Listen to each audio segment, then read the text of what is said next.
नमस्कार। कक्षा 12 हिंदी की कक्षा में आपका अभिनंदन। आप पूर्व परिचित हैं कि हम अपनी इस कक्षा में तुलसीदास जी के द्वारा रचित कवितावली के उत्तरकांड को पढ़ चुके हैं।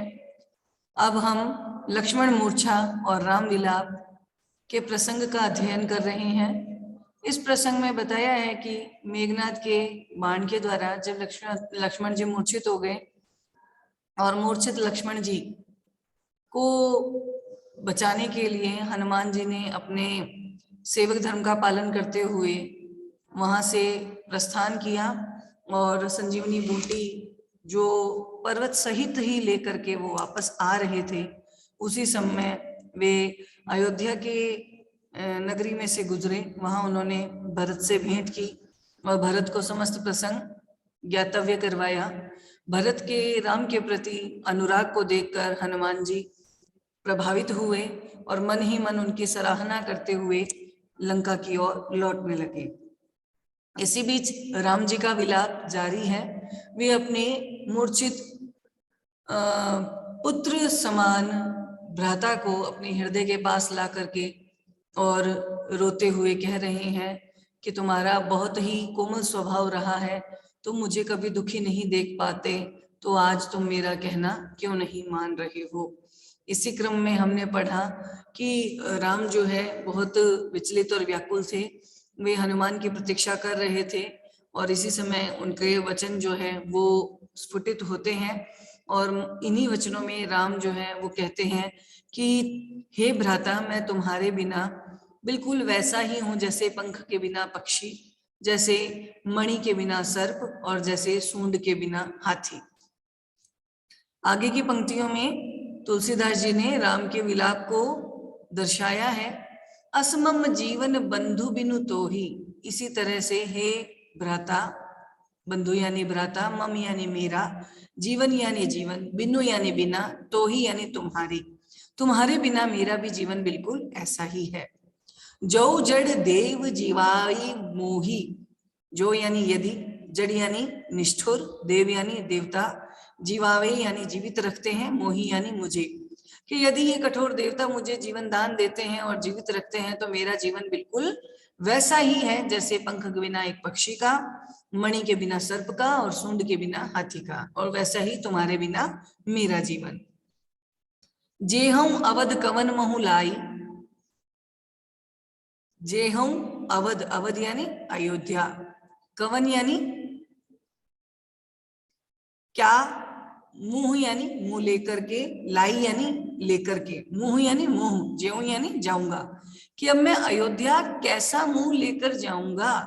नारी हेतु प्रिय भाई गवाई, कि अपनी नारी यानी पत्नी सीता, हेतु यानी के लिए, प्रिय यानी सबसे प्यारे, भाई यानी लक्ष्मण को, गवाई यानी गवा दिया, कि अपयश मिलेगा कि मैंने अपनी नारी अर्थात सीता की प्राप्ति के लिए अपने प्रिय भाई को समर्पित कर दिया।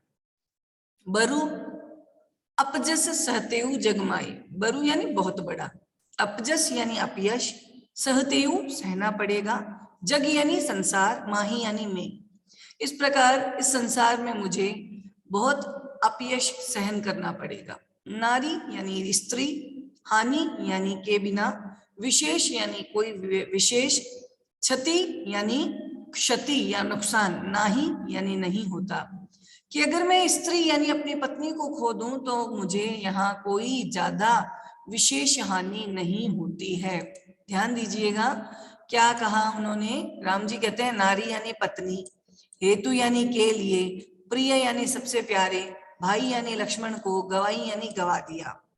तो अब जेहू यानी जाऊंगा, अवध यानी अयोध्या, कौनु यानी कैसा, मुंह यानी मुंह, लाई यानी लेकर के लोग कहेंगे अपनी नारी की प्राप्ति के लिए अपने प्रिय भाई का बलिदान कर दिया, अब मैं कैसा मुंह लेकर के अयोध्या जाऊंगा। बरु यानी बहुत बड़ा, अपजस यानी अपयश, सहते यानी सहना पड़ेगा, जग यानी संसार, माही यानी मैं, और इस कारण मुझे इस संसार में बहुत अपयश का सामना करना पड़ेगा। लेकिन नारी यानी स्त्री की हानि यानी नुकसान, विशेष यानी कोई ज्यादा, क्षति यानी हानि, नाही यानी नहीं होती, कि यदि मैं अपनी स्त्री को प्राप्त नहीं कर पाता तो मुझे ज्यादा हानि नहीं होती। लेकिन अप यानी अब अपलोकु यानी अपयश के साथ शोको यानी शोक, सुत यानी बहुत सारा, तोरा यानी तुम्हारा। लेकिन अब तुम्हारी से यानी तुमसे बिछुड़ने के बाद अपयश के साथ साथ मुझे बहुत सारा शोक भी, दुख भी सहन करना पड़ेगा। कैसे सहन? सही है यानी सहना, निष्ठुर यानी कठोर, निष्ठुर और कठोर, उर यानी हृदय को, मोरा यानी मेरे, कि मेरे हृदय को, मेरे निष्ठुर और कठोर हृदय को अब बहुत सारा अपयश और भाई के बिना जो शोक है वो शोक भी सहन करना पड़ेगा। कौन कह रहा है ये बात? ये बात कह रहे हैं श्री राम। किससे कह रहे हैं? मूर्छित लक्ष्मण से कह रहे हैं। क्यों कह रहे हैं? क्योंकि लक्ष्मण एक ऐसा भाई है जिन्होंने सुख दुख की चिंता किए बिना अपने भाई और अपनी भाभी के साथ अपने माता पिता और अयोध्या के सारे राजपाट को त्याग करके वन प्रदेश में जाना उचित माना। और यहाँ आकर के जब लंका कांड के अंदर जो मेघनाद है उनके बाण से वो मूर्छित हो गए, और मूर्छित लक्ष्मण जो है उनके लिए संजीवनी बूटी लाने के लिए हनुमान गए हैं। उसी क्रम में जो राम है वो विलाप करते हुए लक्ष्मण से कहते हैं कि यदि तुम्हारे बिना मुझे जीवित रहना पड़ेगा तो यहाँ मुझे बहुत सारा अपयश और तुम्हारे नहीं होने से शोक को, मेरे निष्ठुर और कठोर हृदय को सहन करना पड़ेगा। आगे क्या कहते हैं देखिए, लक्ष्मण के विषय में ही राम बताते हैं, निज यानी अपनी, जननी यानी माँ के यानी के, एक यानी एक ही, कुमार यानी पुत्र हो, तुम अपनी माँ के एक इकलौते बेटे हो। तात अरे मेरे भाई, तासु यानी इसी कारण, तुम्हें यानी तुम प्राणों के आधार हो, और एक इकलौते होने के कारण तुम अपनी माँ के प्राणों के आधार माने जाते हो।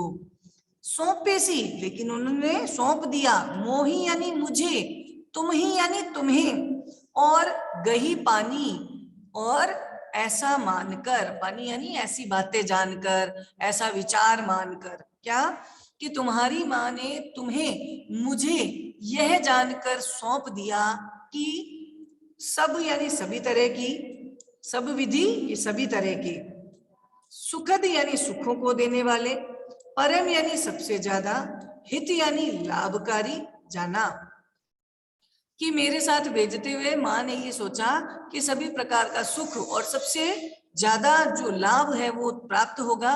यही विचार जानकर तुम्हारी माँ ने तुम्हें मुझे सौंप दिया था, यानी वन में गमन करते समय तुम्हें मेरे साथ जाने की अनुमति दे दी थी।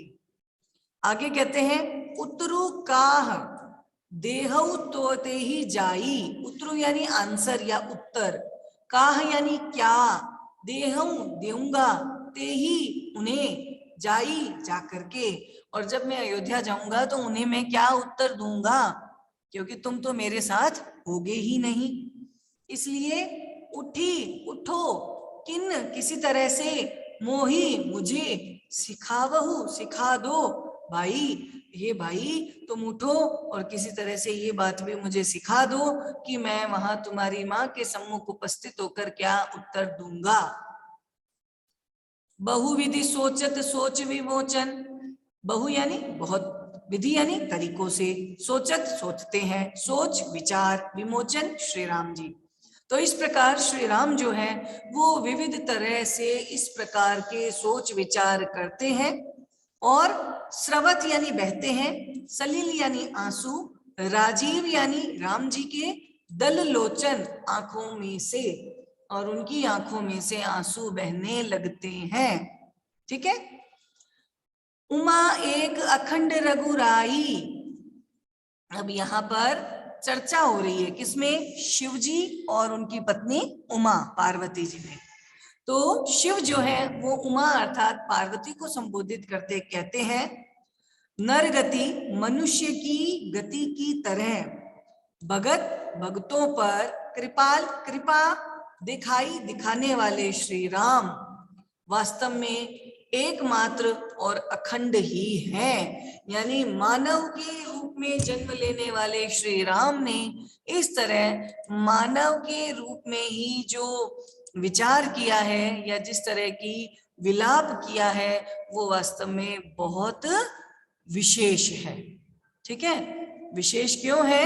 विशेष इसलिए है क्योंकि अवतारी पुरुष राम जो थे उन्होंने एक सामान्य और साधारण मनुष्य की तरह यहाँ विलाप किया है।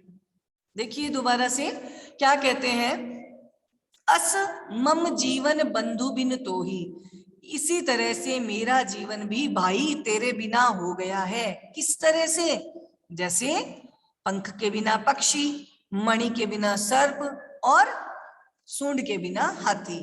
जो जड़ देव जीवाए मोही, जो यानी यदि, जड़ यानी कठोर, देव यानी देवता, जीवावे यानी जीवित रखते हैं, मोही यानी मुझे, कि अगर ये कठोर देवता मुझे भी आगे जीवित रखते हैं तो हे भाई तेरे बिना मेरा जीवन भी बिल्कुल वैसा ही है जैसे पंख के बिना पक्षी, मणि के बिना सर्प और सूंड के बिना हाथी। जे हूं जाऊंगा, अवध अयोध्या, कवन कौन सा, मुंह मुंह ले आई लेकर के। तो अब मैं अयोध्या कैसा मुंह लेकर के जाऊंगा, क्योंकि तुम तो मेरे साथ होगे ही नहीं। नारी हे तू प्रिय भाई गवाई, और लोग कहेंगे मैंने अपनी स्त्री के लिए मेरे प्यारे भाई को बलिदान कर दिया, गवा दिया, त्याग दिया। बरु बहुत ज्यादा, अपजस अपयश, सहतेऊ सहना पड़ेगा, जग संसार माही यानी में, और इस तरह का अपयश जो है इस संसार में मुझे सहन करना पड़ेगा। नारी हानि विशेष क्षति नाही, यहाँ पे देखिए सोच, जो संकीर्ण सोच है कि स्त्री जो है एक बार चली जाए तो कोई बात नहीं, दोबारा प्राप्त हो सकती है, लेकिन भाई की क्षति हो जाए वो क्षति पूर्ति नहीं हो सकती। तुलसीदास जी कहते हैं, राम सोचते हैं नारी यानी अपनी पत्नी की या स्त्री की, हानि यानी हानि उठा ली जाए, तो विशेष यानी कोई खास, क्षति यानी हानि या नुकसान, नाही यानी नहीं माना जाता, कि अगर मैं अपनी पत्नी को दोबारा प्राप्त नहीं कर पाता ना तो ज्यादा नुकसान नहीं होता। लेकिन इस समय अपलों को अपयश तो है ही, सो कुसुत तोरा, और मेरे पुत्र के समान मेरे भाई, तोरा यानी तुम्हारा, शोक यानी दुख भी है जो मुझे सहन करना पड़ेगा, है ना। भाई भाई मूर्छित है यानी बिल्कुल मृत अवस्था में है, मरणासन है, तो राम जी कहते हैं भाई तुम भी अगर मुझे छोड़कर चले जाओगे तो पत्नी को प्राप्त नहीं कर पाया, ये तो अपयश है ही, और भाई को नहीं बचा पाया, और तुम्हारा शोक भी मुझे सहन करना पड़ेगा। सही है, सही है यानी सहना, निष्ठुर यानी निष्ठुर, कठोर यानी कठोर, उर यानी हृदय, मोरा यानी मेरा, और मेरे निष्ठुर और कठोर हृदय को अपयश और भाई के विहीन जो शोक है इन्हें सहन करना पड़ेगा।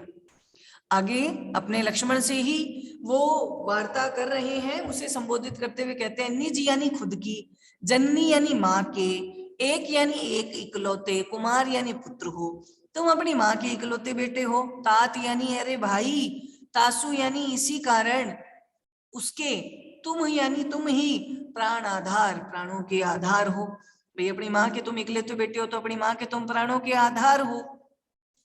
सौंपे सी, लेकिन मोही उन्होंने मुझे सौंप दिया, तुम्हें, तुम्हें यानी हे लक्ष्मण तुम्हारी माँ ने तुम्हें मुझे सौंप दिया, गही पानी, और इस तरह की वचन, इस तरह की बातें सोची, क्या सोची, सब विधि सुखद, कि मेरा साथ तुम्हारे लिए हर तरह से सुख देने वाला है, परम हित जानी, और इसी में तुम्हारा सर्वोत्तम लाभ है, ऐसा जानकर तुम्हारी माँ ने तुम्हें मुझे सौंप दिया, यानी वन में जाने की अनुमति दे दी।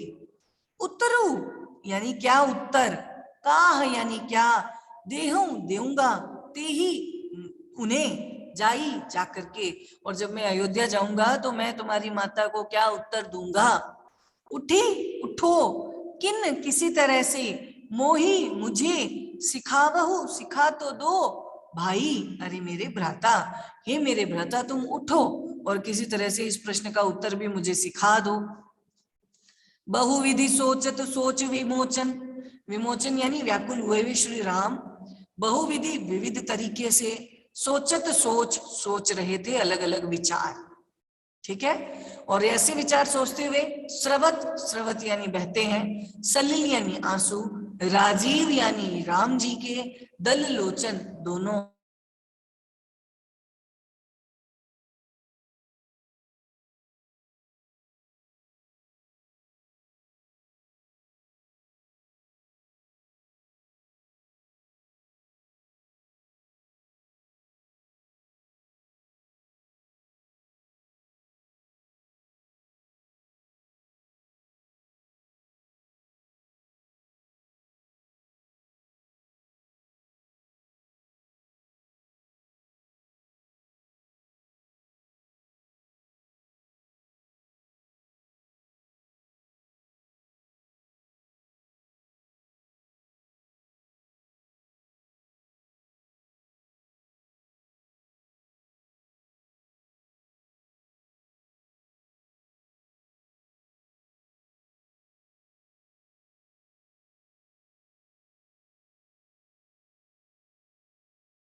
It's 11:29.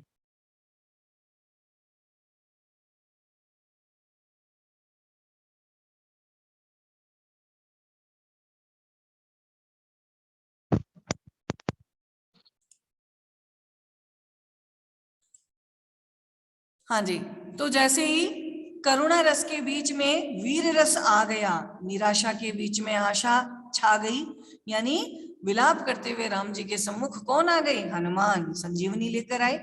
और हर्षि राम भेटे हनुमाना, हर्षित होकर के श्री राम जी ने हनुमान जी को भेंट कर लिया, यानी गले लगा लिया।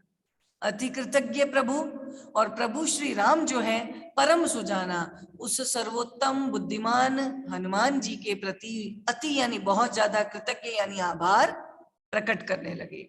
तुरंत वैद, तुरंत यानी उसी समय, वैद यानी सुषेण वैद, तब की नहीं उपाय, उन्होंने कोई ना कोई उपाय, कोई ना कोई इलाज किया। उठी बैठे लक्ष्मण हर्षाई, और लक्ष्मण जो है वो खुश होकर के बैठ करके उठ गए, यानी उनको होश आ गया। हृदय लाई प्रभु भेटऊ भ्राता, अपने हृदय के समीप ला करके प्रभु अर्थात श्री राम जी ने भेटऊ यानी गले लगाया, भ्राता यानी अपने भाई को।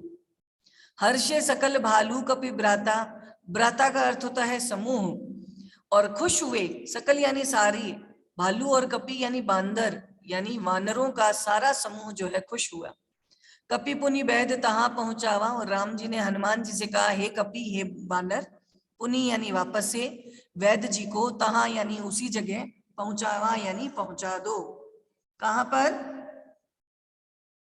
जे ही विधि तब ला तब ही ताही लाई आवा, जे ही यानी जिस प्रकार, जिस तरीके से, तभी यानी उस समय, ताही यानी उसे, लई यानी लेकर के, आवा यानी आए थे, कि जिस तरह उस समय आप उसको लेकर के आए थे उसी तरह से इस सुषेण वैद को ससम्मान वापस पहुंचाओ।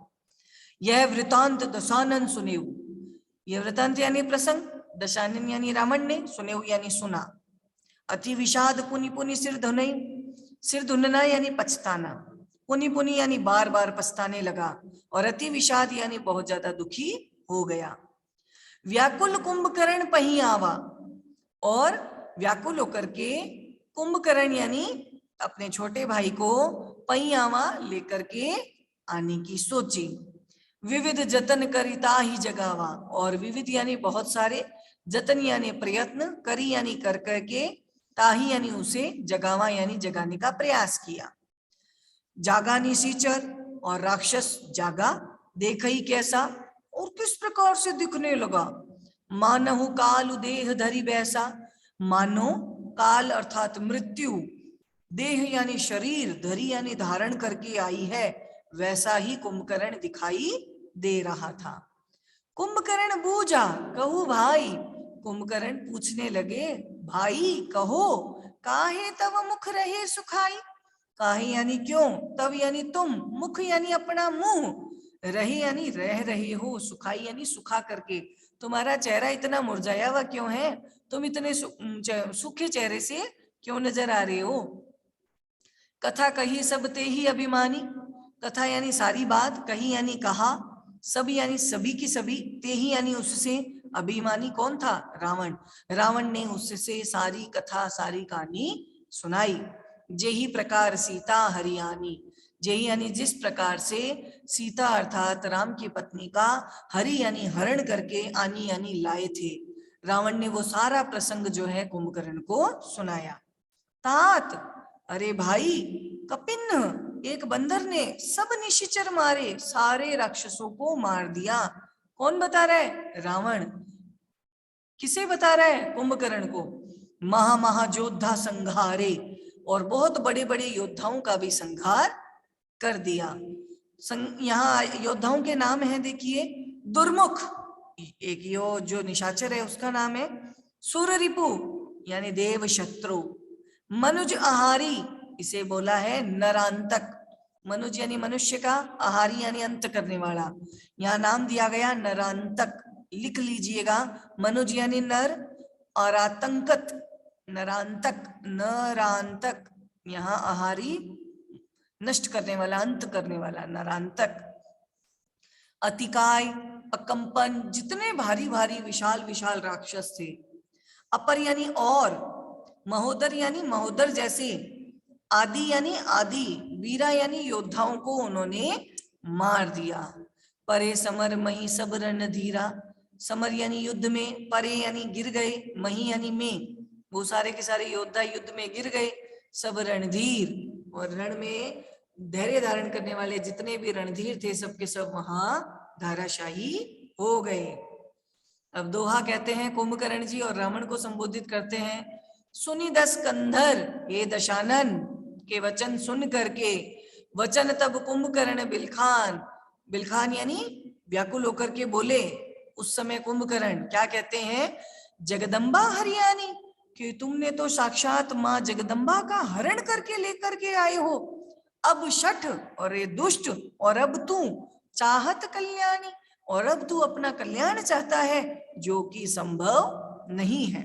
तो इस प्रकार से लंका कांड में राम जी के विलाप और लक्ष्मण की मूर्छा से मुक्ति दिलाते हुए हनुमान जी ने जो सेवक धर्म का पालन किया, रावण के मन में जो आतंक छाया और कुंभकर्ण ने जो रावण के समक्ष राम जी के गुणों का वखान किया, इन सभी बातों का, इन सभी प्रसंगों का वर्णन किया गया। आज की कक्षा में इतना पर्याप्त है बेटा। मिलते हैं हम अपनी अगली क्लास में जो होगी कल उपस्थित होंगे हम अपने नए पाठ के साथ, जो है फिराक गोरखपुर के द्वारा लिखी गई शायरियां, नज्म और गजलें। ठीक है, धन्यवाद बेटा जी आपसे।